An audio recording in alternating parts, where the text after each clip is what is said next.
nature, everlasting solitude. No need for modern day distractions. You are at peace. Take all of your worries, all of your anxiety, and leave it behind. Breathe. Focus. Experience the world as it should be. A world without video games. Looking like a cross between personal favorites Nights in the Woods, Firewatch, and Breath of the Wild, after a quick hour-and-a-half playthrough, a short hike on the Nintendo Switch left me entirely unsatisfied, wishing that the world that I just explored was a little more fleshed out, with more to do than its limited gameplay.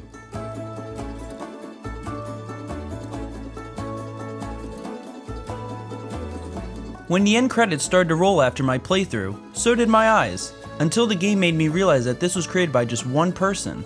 I then took a step back, realized the limitations, and while still frustrated at shallow gameplay, it left me a little more understanding, and wondering what this game could have been if it had a studio and budget to back up its lofty ambition. The game revolves around the main character, Claire, a bird who lives in Hawk Peak Provincial Park. Needing to gain cell phone reception for an important phone call, Claire takes a short hike up to the highest peak of the park, along the way interacting with numerous characters in need of help. The story is very bare bones. However, for this style of game, it's completely acceptable and has a certain charm to it as it doesn't overwhelm the player with too much needless backstory or side quests. The writing is a hit or miss kind of situation as well, reminding me very much of the previously mentioned Night in the Woods.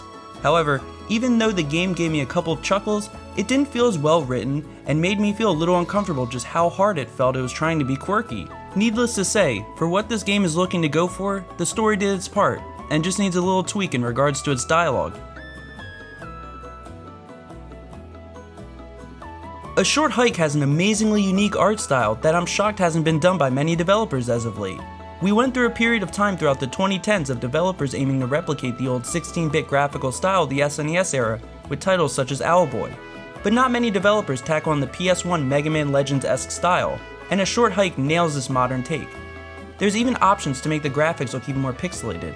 However, personally, I enjoyed the more sharp option as the pixelated settings makes it feel like it's trying just a bit too hard, and makes it lose out on its uniqueness, just like the dialogue.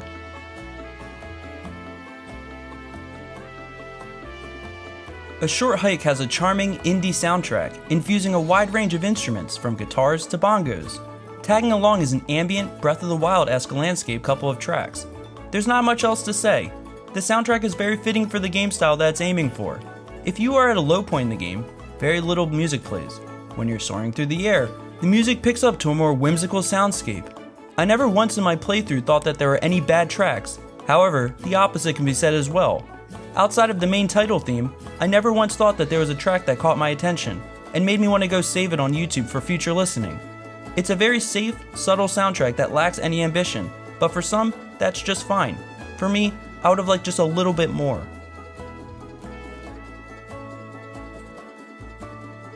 As previously mentioned, your main goal throughout this entire game is to take a trek up the game's fairly small mountain. One of my biggest praises I can give the game is that the game controls absolutely incredibly. I never once felt frustrated while playing, and if I missed a jump or didn't climb high enough, I never felt it was the game's fault, and I always blamed it on my skill. Along your way on your hike, you will come across various different animal friends in need of your help.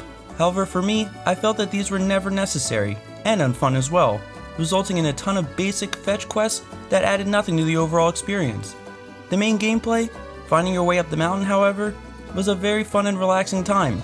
In conjunction with the art style, music, and fluid gameplay, the game at its core is a ton of fun to play, which is the most important part.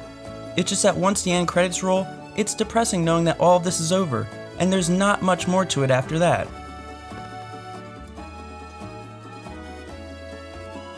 I know I was very critical of this game, and I stand by it, if it was developed by a studio. But since this game had the smallest development staff possible, I think that Adam Robinson Yu should be proud. He created a game that I've compared to numerous other titles that went on to receive very high praise. Coming from just one person, A Short Hike is an incredibly fun, endearing, and unique experience, with a very low price point. I highly recommend picking this one up. At the very least, it's not a big investment.